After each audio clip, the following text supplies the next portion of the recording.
Assalamualaikum warahmatullahi wabarakatuh. Perkenalkan, nama saya Korina Zahra, absen 27, kelas 104. Pada kesempatan kali ini saya akan menceritakan kembali atau membahas isi dari novel yang sudah saya baca, yaitu novel yang berjudul Laut Bercerita, karya Ibu Leila S. Chudori. Di sini ada 382 halaman. Yang pertama, penerbitnya itu adalah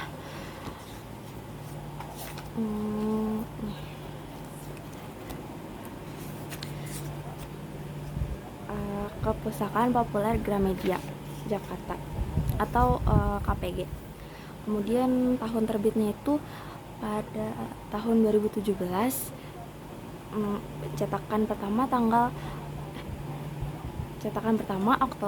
pada bulan Oktober 2017. Kemudian alasan saya memilih novel ini karena berawal dari saya yang melihat orang-orang membaca ini, terus di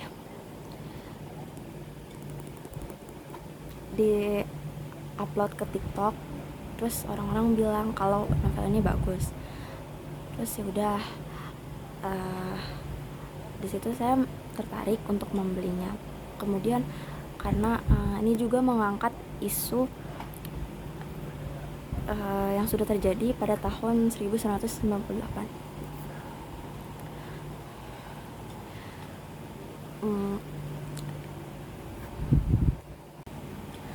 Jadi novel ini menceritakan tentang si tokoh utama, yaitu Biro Laut atau bisa kita kenal dengan Laut, yang menjadi seorang aktivis pada masa Orde Baru, yaitu di novelnya itu dari tahun 1991 sampai tahun 1998 bersama teman-temannya yang melakukan aksi perlawanan dan menyuarakan keadilan demi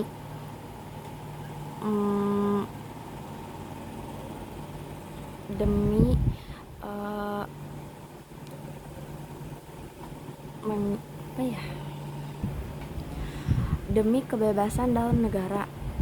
Sampai akhirnya mereka kemudian pada tahun 1998 semuanya terungkap. Apa yang mereka lakukan selama ini tuh terungkap. Kemudian mereka diculik oleh aparat-aparat dan dibawa ke dalam markas itu. Kemudian mereka dihilangkan tanpa jejak sama sekali. Sampai pada saat ini belum ada. Sampai saat ini keberadaan mereka masih belum diketahui. Oke, jadi di sini saya akan menceritakan isi dari novel ini secara kronologis atau secara urutan waktu.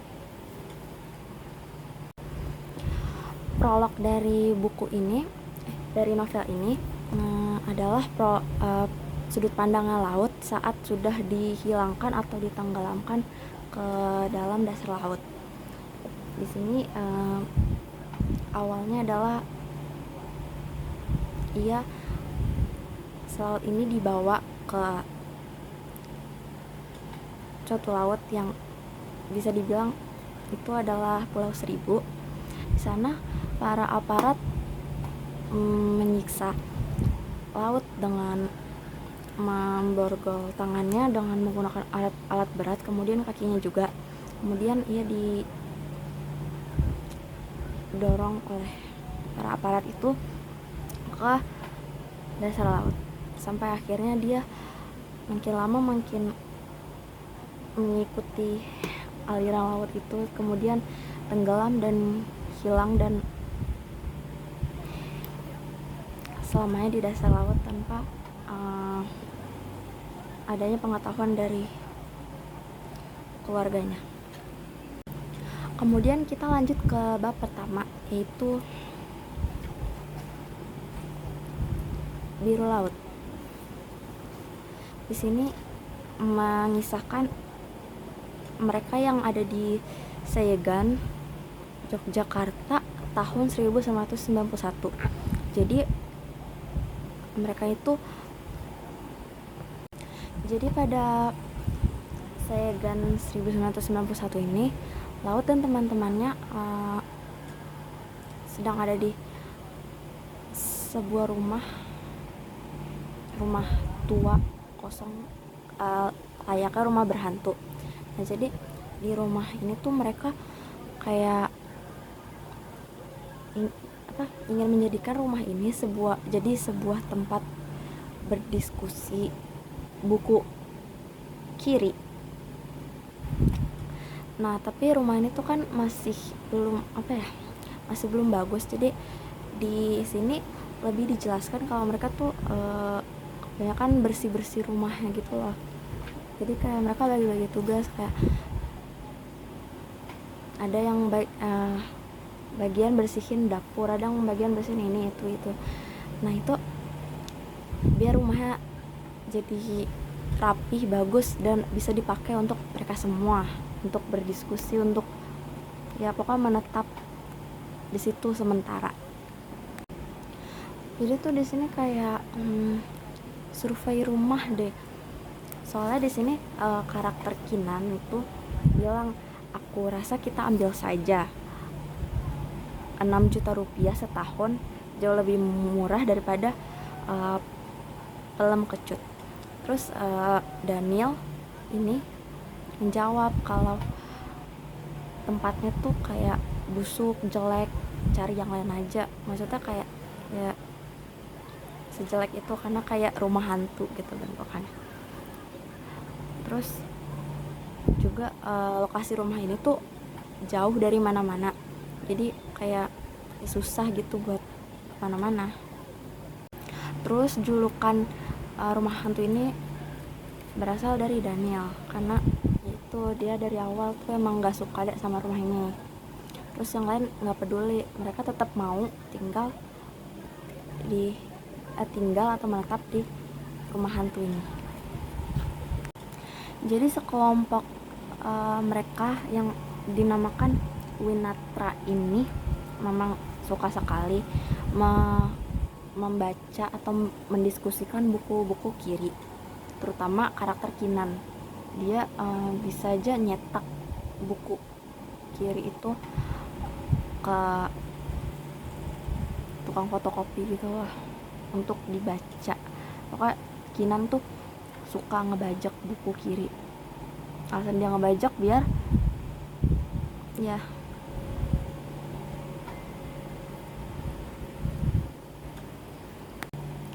jadi di Jogja itu di masa itu masih banyak penculikan para aktivis. Jadi karena itu Kinan banyak sekali fotokopi buku-buku agar bisa dibaca lagi di masa itu. Karena di masa itu orang yang membawa atau membaca buku karya Pak Pramudia Anantatur tuh sama aja kayak lagi megang bom gitu. Jadi kayak sesuatu yang ilegal. Kemudian keesokan harinya Kinan mengajak Laut ke sebuah warung di daerah sana untuk makan dan berbincang-bincang sedikit tentang kehidupan selama kuliah di Jogja dan keluarga-keluarga mereka. Di sana Laut menceritakan banyak sekali tentang keluarganya, yaitu mulai dari masakan ibunya yaitu tengkleng, terus gudeg gitu, dan masih banyak lagi. Terus menceritakan tentang adiknya yang bernama Asmara, juga bapaknya yaitu seorang wartawan harian Sol. Terus kemudian Kinan bertanya sama Laut kenapa dia milih kuliah di Jogja. Terus Laut jawab, bukan karena kulinernya, tapi dia ingin alasan sebenarnya tuh karena Laut ingin bertemu dan bertukar pikiran dengan anak muda Indonesia yang memilih berkumpul di UGM dan mengutarakan ide-ide besar. Nah, pokoknya yang sepemikiran sama dia gitu, kayak yang bisa bahas tentang politik atau sastra atau ya semacam dua jenis inilah. Kemudian setelah beberapa saat datanglah seorang yang bernama Arifin Bramantyo, yaitu seorang pemimpin atau pendiri organisasi anak-anak muda ini. Kemudian Bram ini bergabung dengan Laut dan Kinan dan membicarakan tentang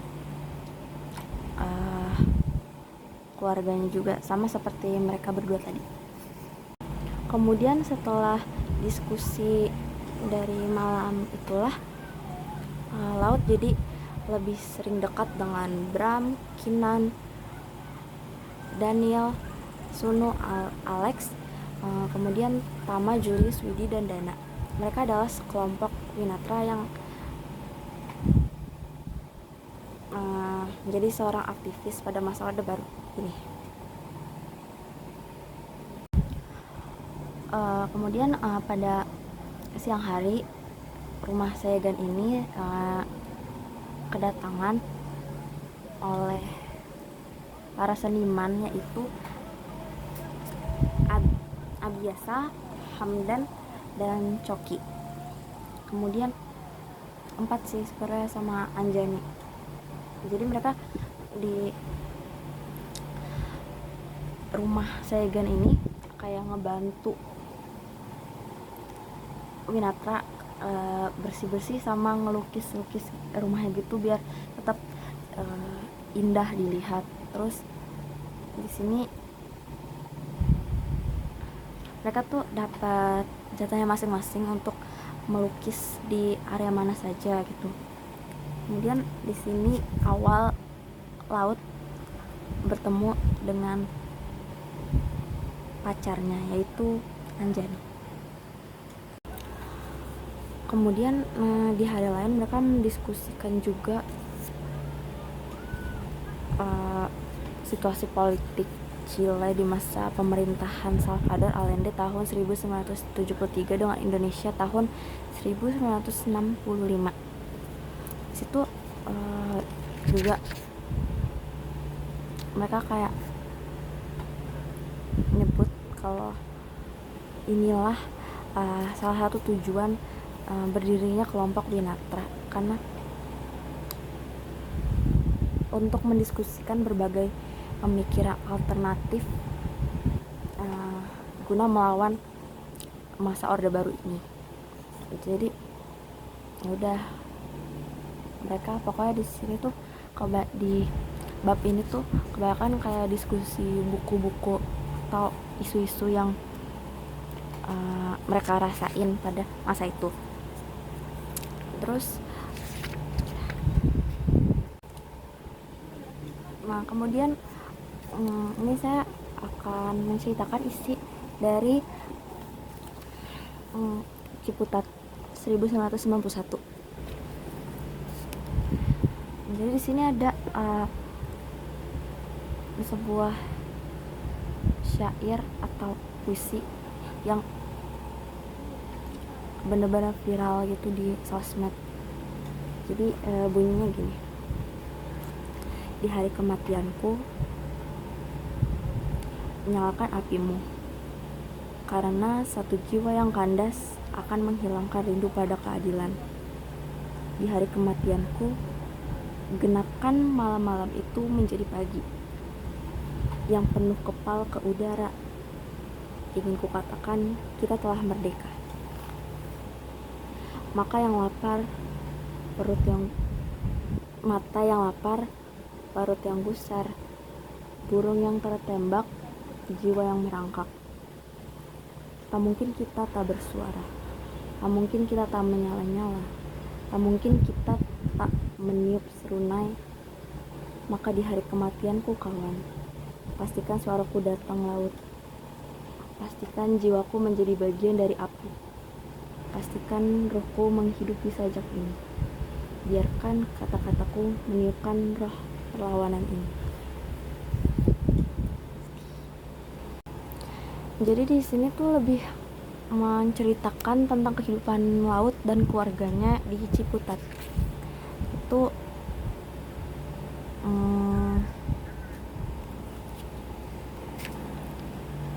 kehadirannya, menceritakan kehadirannya laut yang selalu tiba pukul 5 sore pada hari Minggu untuk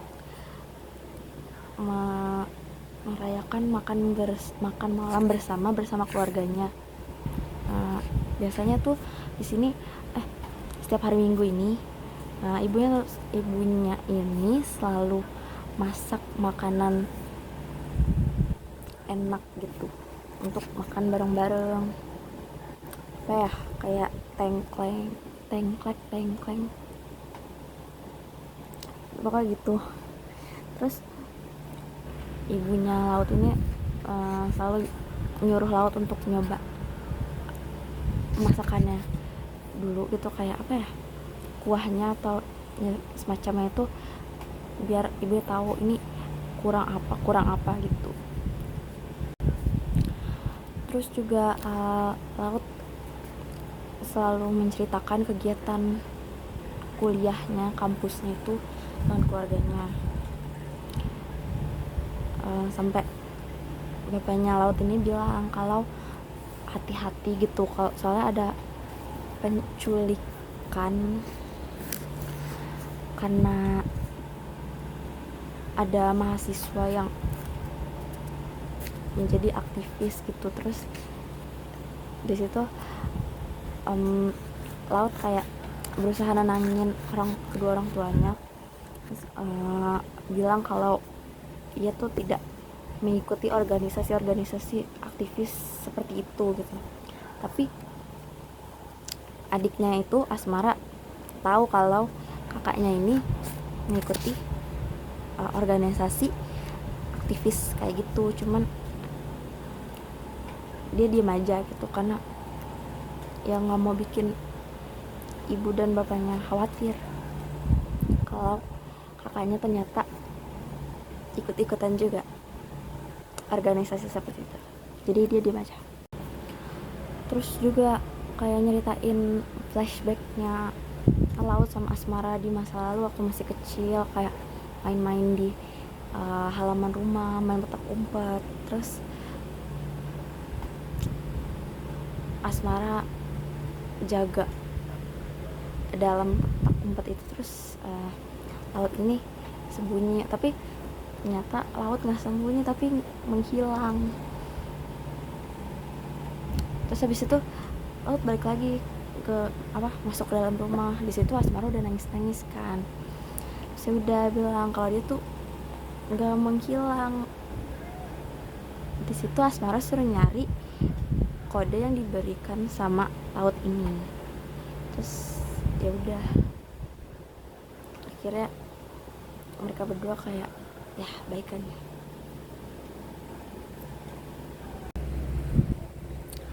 Pokoknya di sini tuh kayak isinya full keluarganya laut doang gitu. Makan malam keluarga laut doang, sama ditemenin lagunya The Beatles yang berjudul Blackbird. Kemudian kita lanjut ke yang selanjutnya, itu Blangguan 1993. Nah di sini tuh menceritakan tentang mereka yang pergi ke desa Blangguan untuk melakukan aksi tanam jagung karena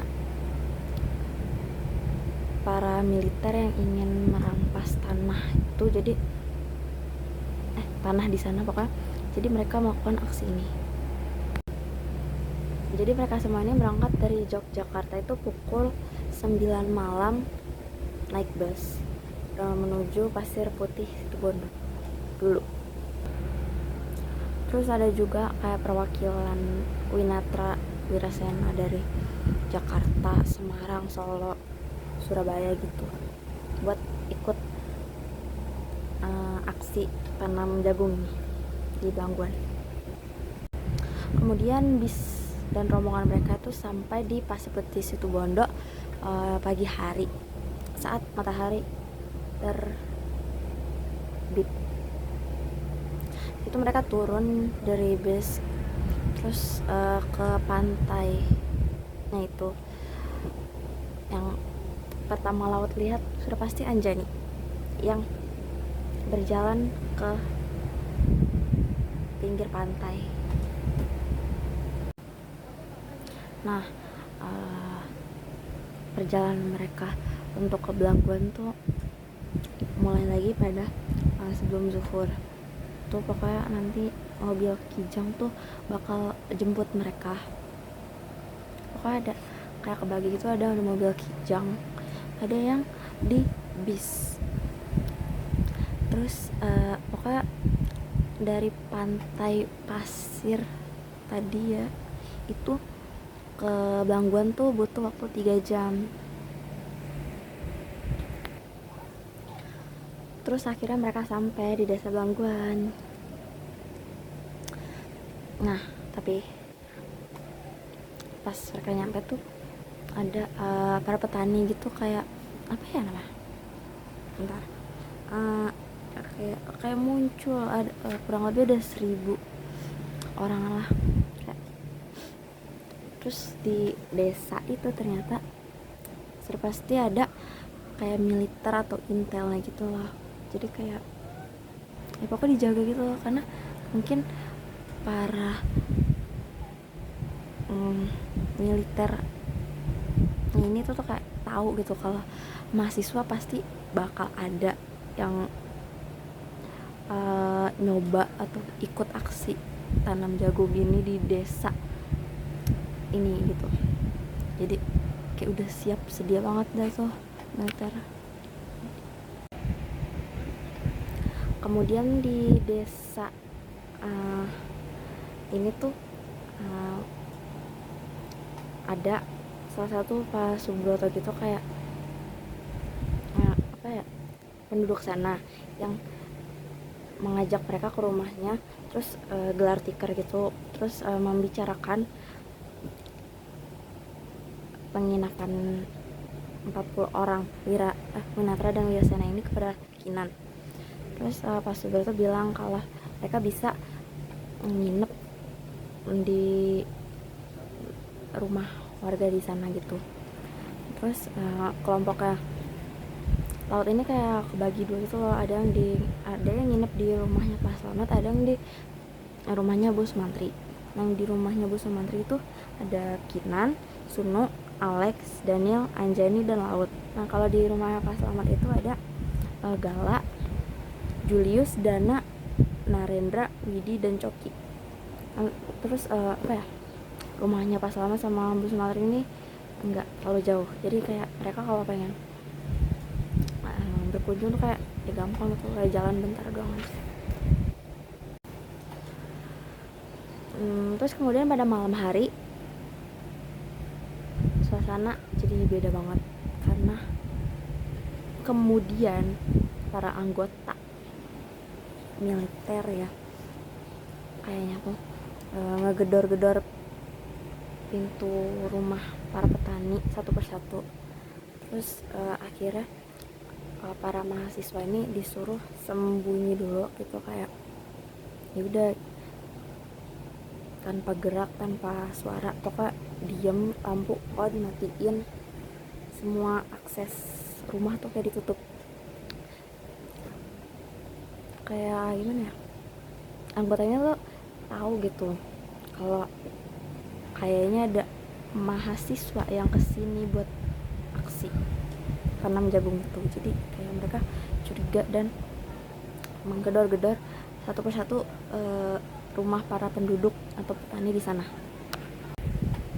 Jadi karena itu mereka nggak mungkin dong buat melanjutkan aksi tersebut, karena mereka kayak udah diincer gitu. Terus akhirnya Kak Bram ngusulin kalau lebih baik mereka keluar langsung aja dari desa itu malam itu juga, dan posisinya di situ sangat hujan deras malam-malam. Terus diusulinnya tuh pertama ke rumah Pak Subroto dulu biar gampang gitu. Terus mereka dari rumah Pak Subroto itu menuju kayak apa ya, mobil bak, bis, ya pokoknya transportasi tuh harus melewati sawah yang gelap, dan di situ posisi pokoknya lagi hujan lebat kan pasti susah ya, jadi kayak butuh senter. Nah di situ mereka nggak bisa gunain senter karena kalau mereka gunain pasti bakal ketahuan sama para anggota. Jadi mereka harus gelap-gelapan, terus harus pelan-pelan juga menuju transportasi. Dan kemudian dengan melelahkan itu, struggle itu, mereka jalan dari sawah satu persatu. Akhirnya bis datang, terus mereka langsung semuanya berhasil masuk tanpa tanpa ketahuan sama sekali sama para anggota. Dan pada akhirnya setelah malam itu mereka tiba di Terminal Bungurasi. Isinya masih tahun 1993. Sini tuh udah posisi udah pagi, pokoknya mereka tuh kayak udah capek sama malam itu gitu. Terus mereka pokoknya cari sarapan, dan tiba-tiba pas lagi sarapan pas udah selesai sarapan, siapa ya, mereka tuh lihat ada orang-orang yang pakai baju sipil terus bawa senjata terus menanti buat mereka gitu. Terus akhirnya mereka disuruh lari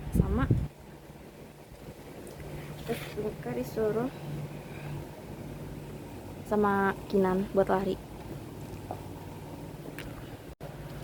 Nah saat itu Daniel sama Kinan kayak bawa dokumen gitu. Terus pas mereka dikejar tuh langsung aja mereka buang dan bakar dokumen itu sampai pokoknya nggak ada jejak sama sekali. Sampai kemudian Laut, Julius, Sunu sama Alex tuh ketangkap sama aparat itu, terus dibawa ke ruangan bawah tanah buat diinterogasi. Dan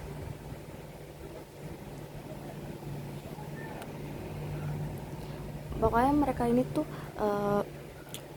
ruangannya tuh beda-beda, jadi tapi sendiri-sendiri, cuma ya beda. Terus diinterogasi satu-satu, dan mereka di bawah tanah itu ditanya-tanya sama aparat. Pokoknya kalau nggak jawab jujur mereka bakal awal-awal tuh mereka ditampar pakai mistar. Terus kemudian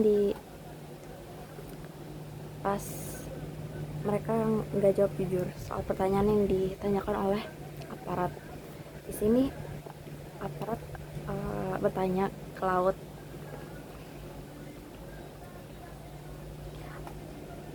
soal siapa pemimpin perempuan organisasi kalian itu. Terus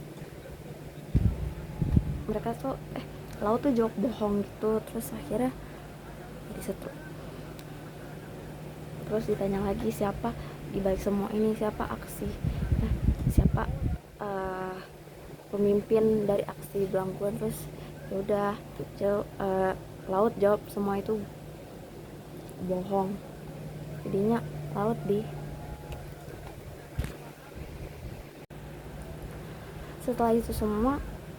setelah siksaan itu semua, mereka udah babak belur, udah ada luka di mana-mana dan ada banyak kulit yang karena yang dilakukan oleh aparat. Terus mereka akhirnya dibebaskan dari ruang bawah tanah itu. Terus akhirnya pas dibebaskan tuh mereka diantar naik mobil Kijang ke terminal Bungurasi lagi.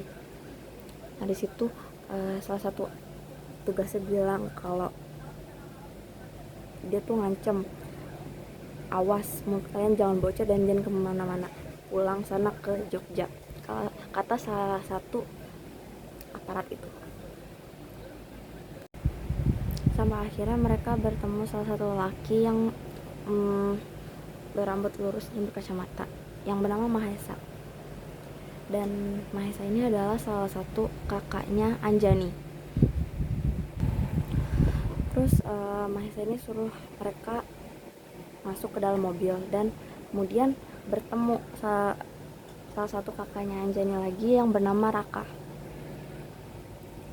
Kedua kakak Anjani ini melihat keadaan mereka yang sudah babak belur dan penuh luka di mana-mana. Jadi akhirnya mereka membawa kakaknya Anjani ini membawa mereka ke tantenya gitu, ke klinik tantenya, Tante Jun. Jadi Tante Jun ini adalah seorang dokter. Jadi mereka ngobatin luka-luka yang ada di tubuhnya Laut dan kawan-kawan yang lain. Setelah diberi obat oleh Tante Jun, mereka melanjutkan perjalanan mereka ke Pacet. Tujuan mereka tuh ke villa.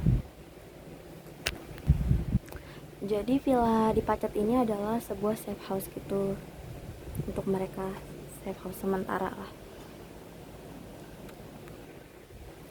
Di villa Pacet ini ternyata sudah ada Anjani dan Kinan. Akhirnya mereka masuk dan melihat Anjani yang sedang membuat nasi goreng untuk mereka makan. Sebelum mereka makan, Anjani menyuruh Laut untuk mandi dulu di atas, lalu baru mereka makan bersama. Kemudian di sini sudah di Rumah Susun Klender, Jakarta 1996. Di sini ceritanya mereka pindah ke Jakarta di daerah Tebet Timur dan mereka tinggal di suatu rumah susun. Mereka pindah alasannya karena mereka sudah menjadi buron. Jadi di sini mereka tinggal bertiga, yaitu Laut, Daniel, dan Alex. Dan sisanya tuh mencari gitu, ada yang di Jogja kayak Kinan gitu.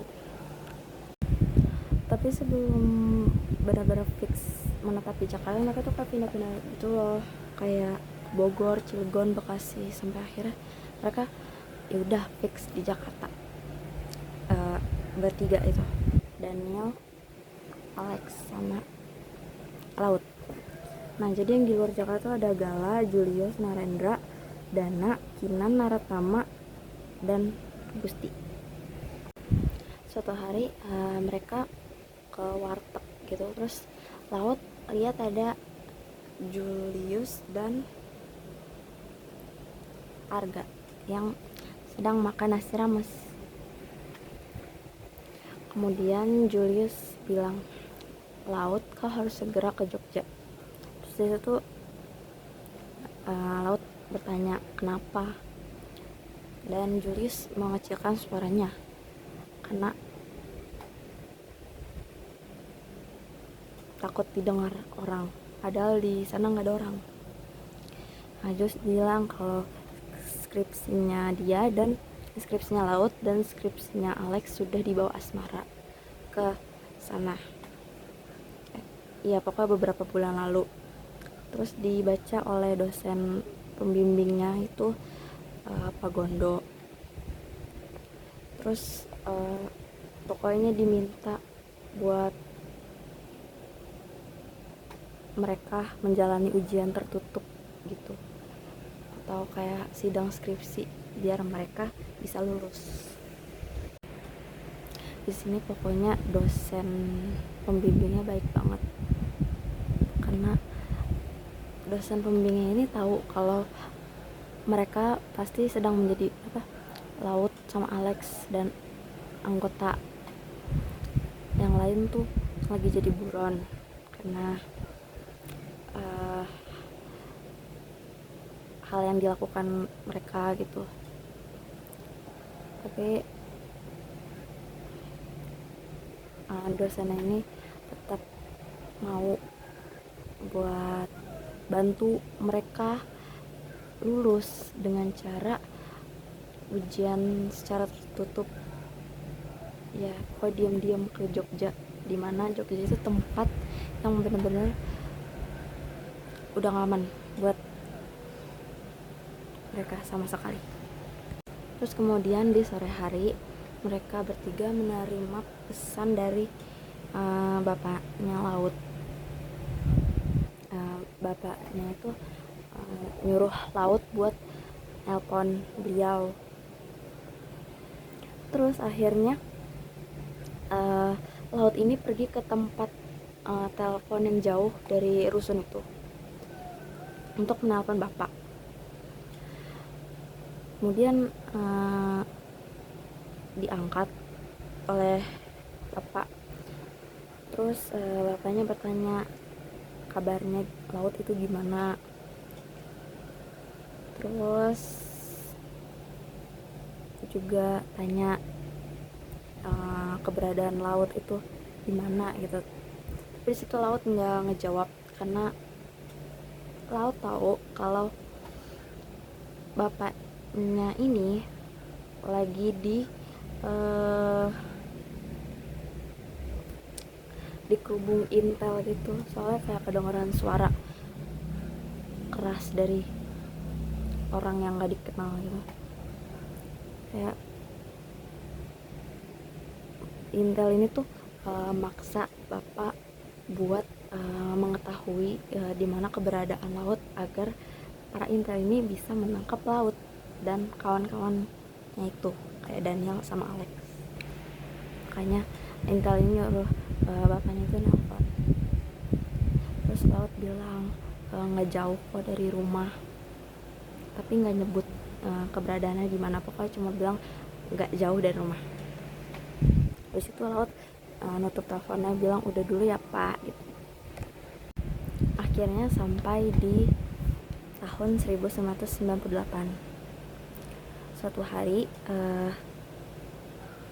Laut sedang sendiri di rusun itu, sampai pada akhirnya ada seseorang yang menggedor-gedor pintu rusun mereka. Situ Laut nggak ngebuka pintunya karena dia tahu kalau yang ngetok, yang gedor itu bukan Daniel sama Alex. Akhirnya pintunya tuh dibuka secara paksa dan bener aja ternyata itu para aparat yang berhasil nemuin Laut di rusun tersebut. Situ akhirnya Laut ditanya-tanya dulu sampai pada akhirnya aparat itu menemukan sebuah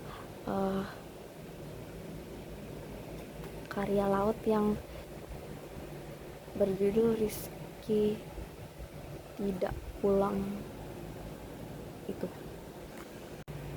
Di situ pokoknya Daniel bilang ke Laut kalau ia bakal pulang ke rusun 1 jam setelahnya.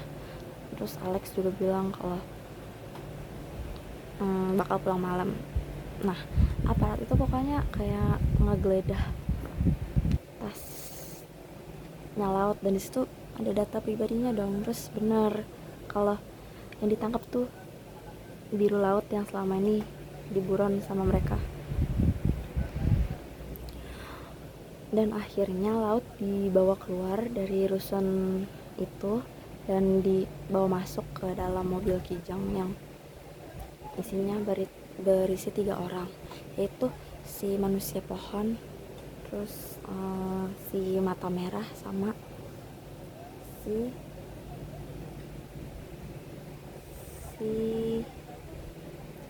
bentar. Oh iya, sama manusia berotot. Nah terus matanya Laut tuh kayak ditutup kain hitam gitu, jadi Laut nggak tahu mau dibawa kemana dan nggak tahu itu gimana gitu. Di situ kemudian Laut berpikir kalau ia akan dibawa ke markas militer yang kemungkinan besar dia akan oleh para anggota militer tersebut. Terus ternyata benar aja, saat sampai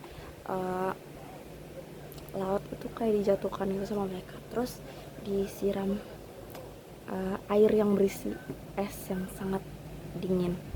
Terus ditanya-tanya, diinterogasi kayak siapa dalang dibalik semua ini, siapa pemimpin ini, siapa yang bikin kalian berani buat ngelakuin ini. Tapi di situ karena Laut nggak jawab jujur, karena Laut bohong, jadinya Laut berkali-kali sampai kayak akhirnya udah nggak berdaya lagi dia. Terus entah pukul berapa kemudian Laut mendengar suara yang sangat familiar, sedang merasakan disiksa gitu.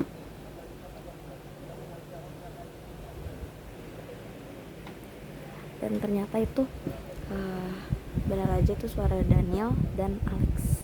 Ternyata mereka dibawa ke markas itu juga dan diinterogasi, kemudian dilakukan hal yang sama kayak mereka lakuin ke Laut itu.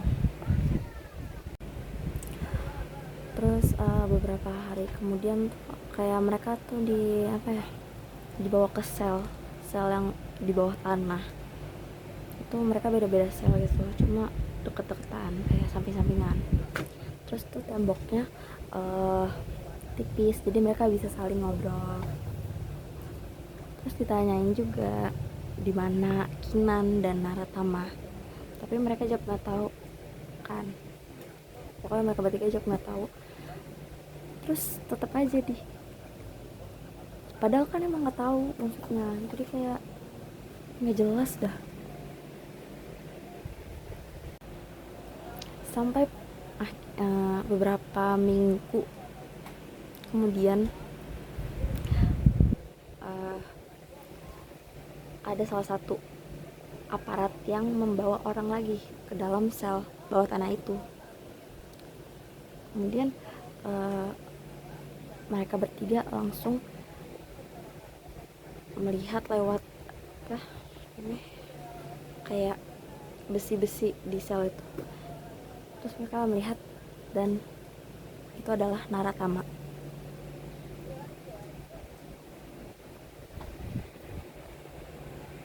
Orang yang mereka curigai selama ini karena yang omongannya yang selalu tinggi saat berdiskusi atau sedang ngumpul gitu. Dan ternyata Naratama ada di dalam sel itu. Dan ada Suno, Dana, dan Julius juga di sel itu. Mereka semua tidak bisa berkata apa-apa lagi saat Naratama masuk ke sel itu karena mereka ada perasaan bersalah sudah mencurigai Naratama selama ini gitu. Kemudian sampai pada akhirnya Sunu, Julius, dan Dana dibawa ke atas untuk diinterogasi. Kemudian dikembalikan lagi ke dalam sel. Terus di sana mereka terus ditanya lagi siapa dalang dibalik semua ini, sampai ya udah mereka berani gitu ngelakuin itu.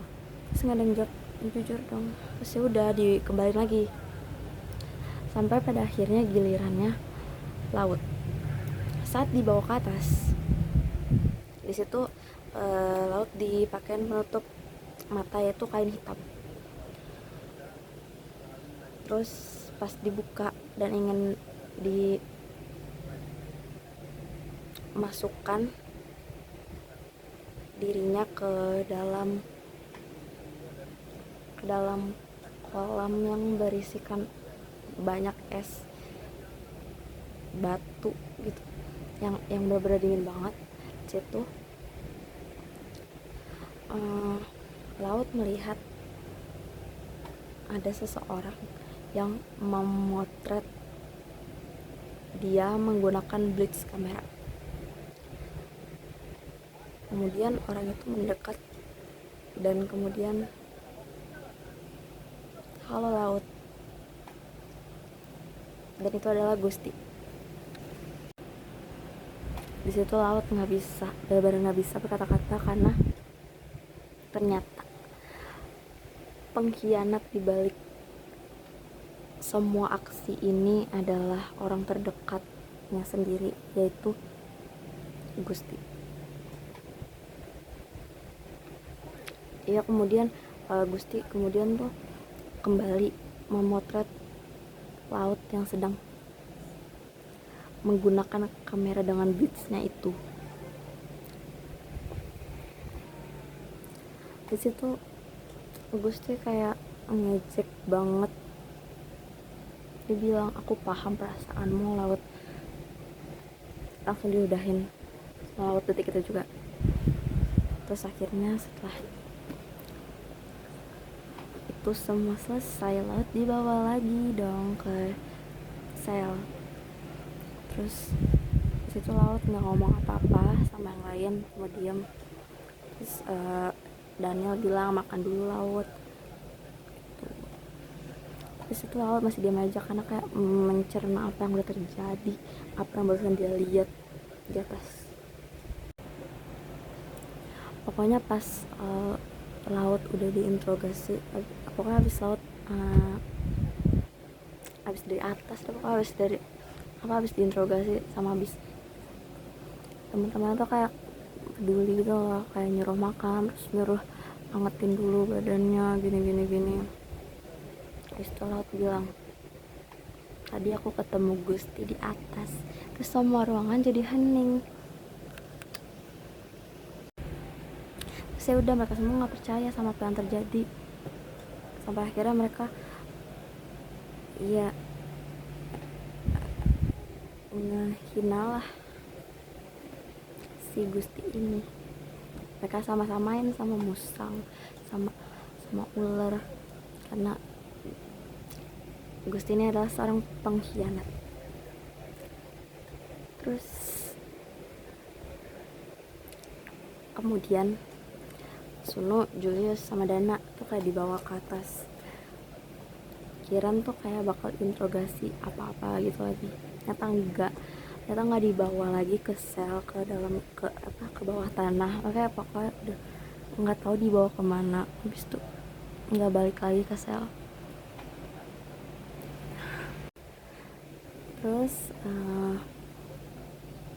laut dapat giliran, tapi laut sendiri doang dibawanya, nggak bertiga. Maksudnya nggak sama Daniel, nggak sama Alex, cuma sendiri doang. Laut dibawa ke atas, ditutup matanya,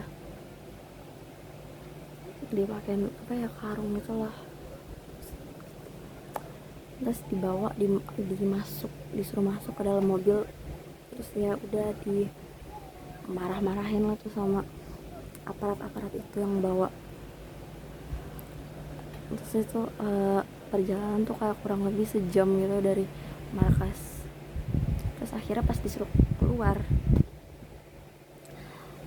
dari mobil, laut nyium bau pantai laut yang bercampur sama pasir, terus angin yang bener-bener adem banget. Di situ laut sadar dan tahu kalau dirinya sedang berada di pantai atau ya laut. Dan situ laut tidak tahu apa yang akan mereka lakukan, Namun kembali lagi ke prolog yang tadi, para aparat membawa laut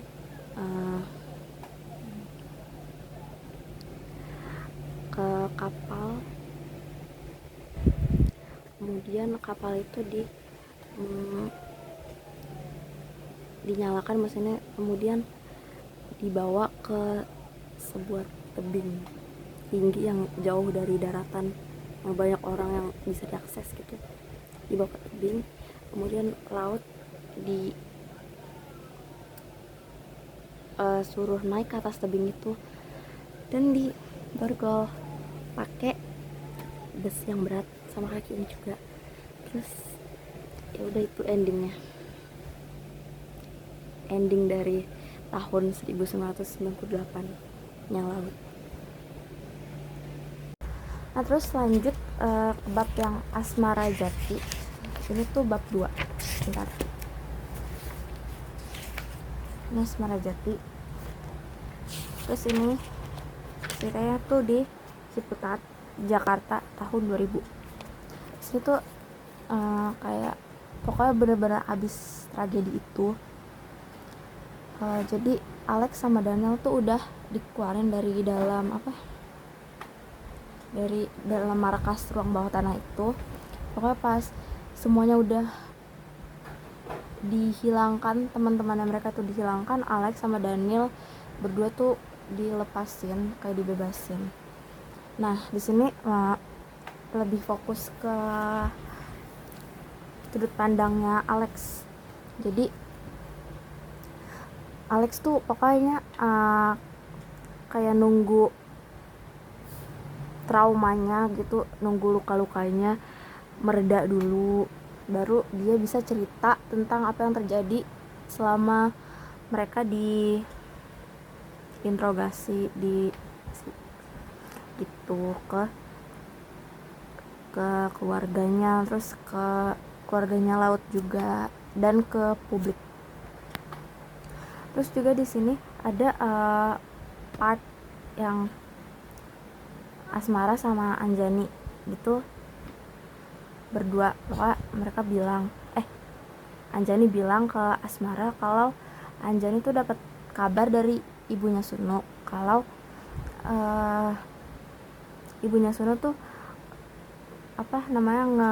ngeliat terus dapat potongan batik, potongan atau corak batik gitu yang berbentuk kupu-kupu. Terus Anjani tuh pokoknya pas ditenangin sama Asmara, pokoknya di situ Anjani nangis, terus ditenangin sama Asmara. Anjani bilang kalau itu tuh dia yakin banget potongan corak batik kupu-kupunya itu pasti dari Suno, karena cuma dia doang yang bisa bikin bentuk itu. Terus habis itu pokoknya Suno sempet mampir ke rumah ibunya itu pokoknya, terus ngasih naro motif itulah pokoknya di. Terus itu ya udah sampai akhirnya ibunya Suno ngeliat ada motif itu tapi nggak ada Sununya. Motif itu pokoknya ibunya Suno tuh ngeliat ada motif itu tapi nggak tahu dari siapa. Terus ya udah mau mikir itu dari Sununya juga nggak ada kan. Akhirnya ibunya Suno melapor ke Anjani. Di situ Anjani denial kalau Suno itu masih ada, cuman pergi jauh dari rumah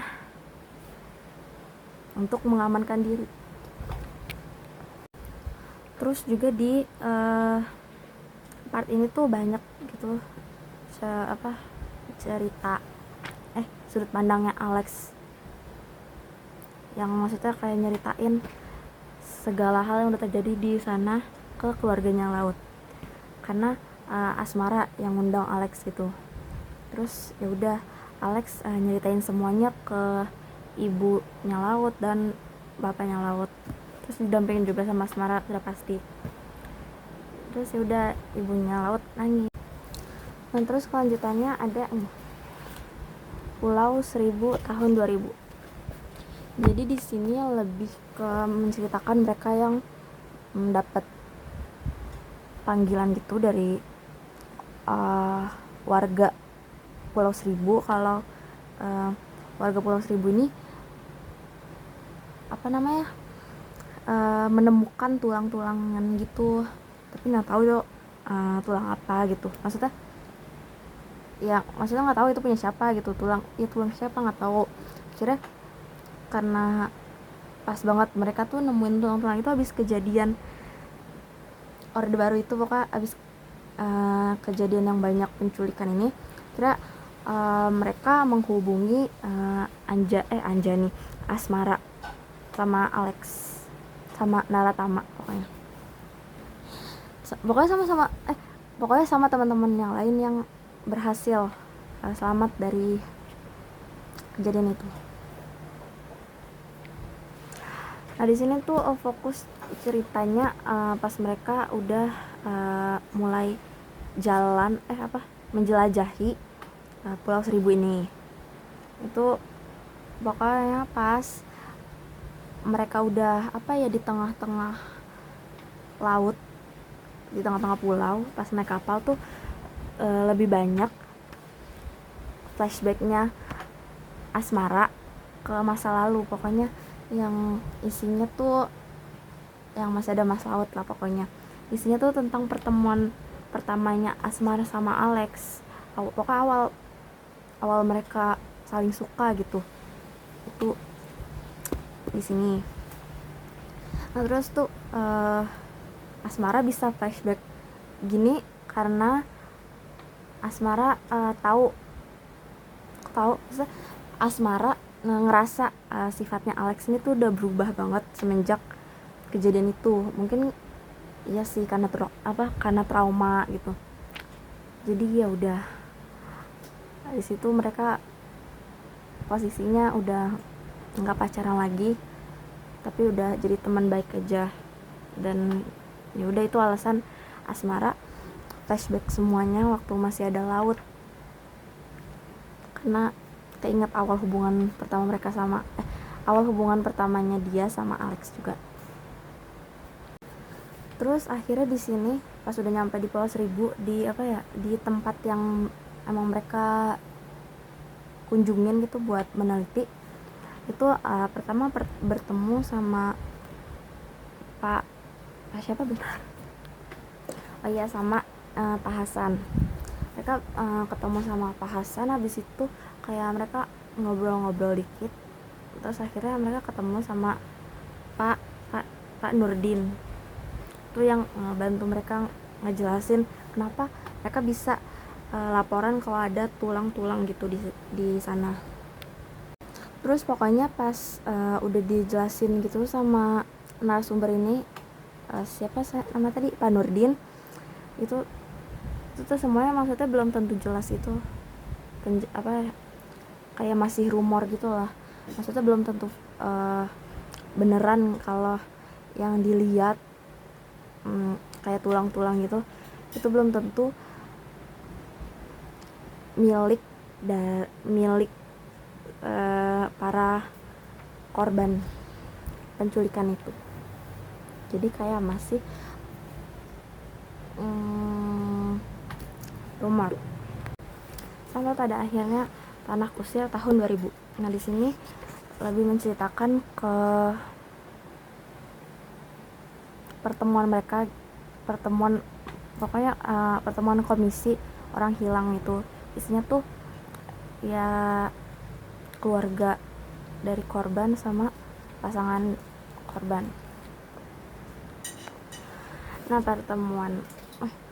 pertemuan ini dilaksanakan di rumahnya Ade Julius. Sebelum berbincang-bincang gitu,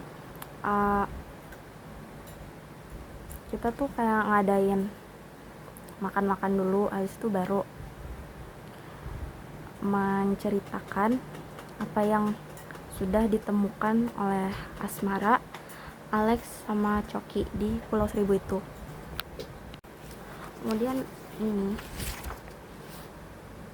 di depan Istana Negara tahun 2007. Ini tuh menceritakan awalnya tempat tinggal sudut pandangnya Asmara yang ke tempat tinggalnya Alex di daerah Jagakarsa. Jadi di sini Asmara ke tempat tinggalnya Alex tuh buat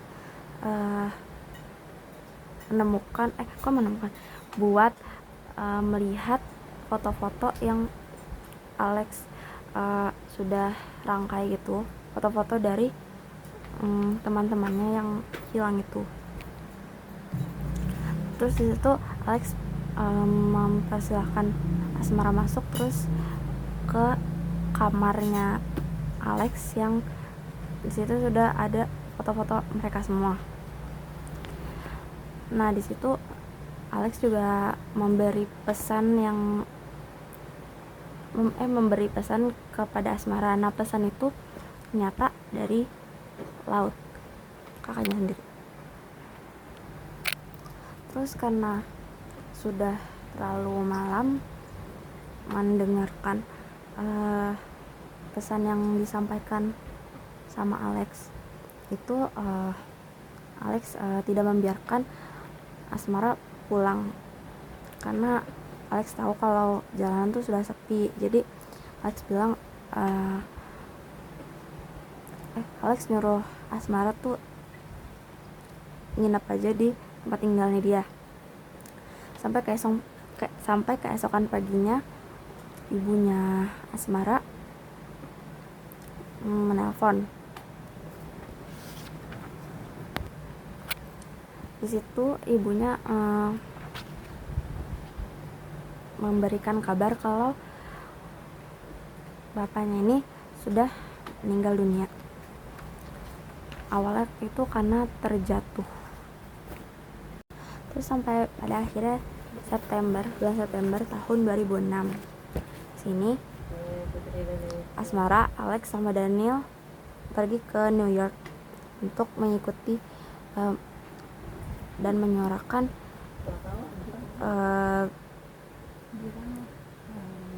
komisi orang hilang tapi di negara mereka masing-masing gitu.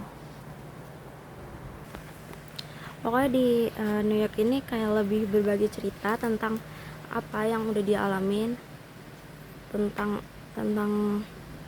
penghilangan dan penculikan yang dilakukan oleh para aparat di berbagai negara. Terus di salah satu kafe di New York mereka bertemu sama dua orang, yaitu bernama Fiorella dan Malena. Nah jadi mereka tuh keluarga dari korban penculikan juga.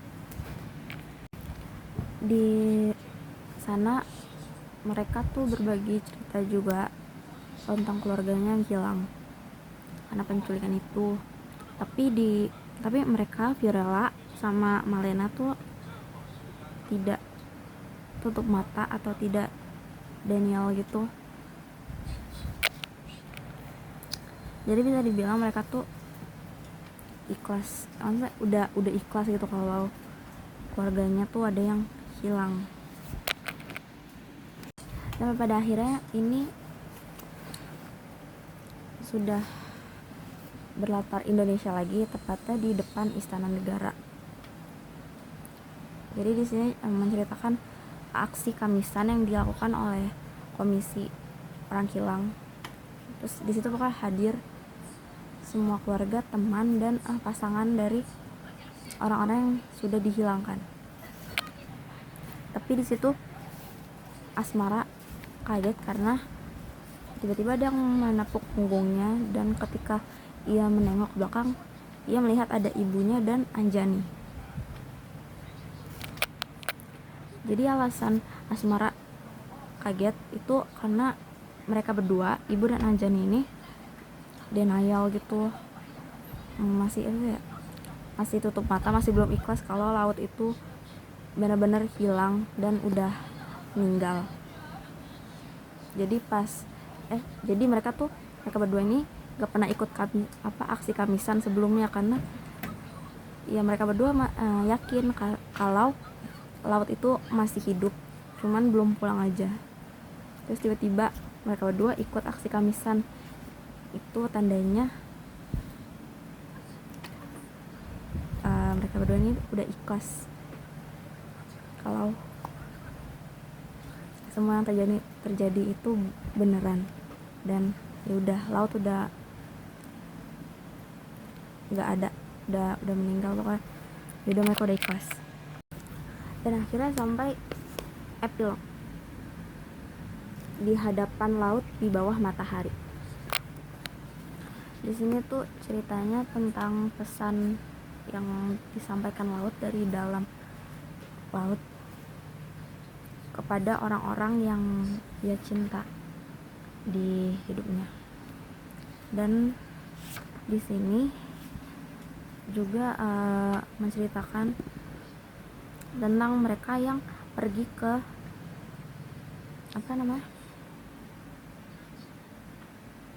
pergi ke tengah laut untuk menaburkan bunga dan foto, dan menaruh foto para keluarga mereka yang hilang. Lalu saat giliran ibunya menaburkan bunga untuk mendiang laut, Asmara melihat ada ikan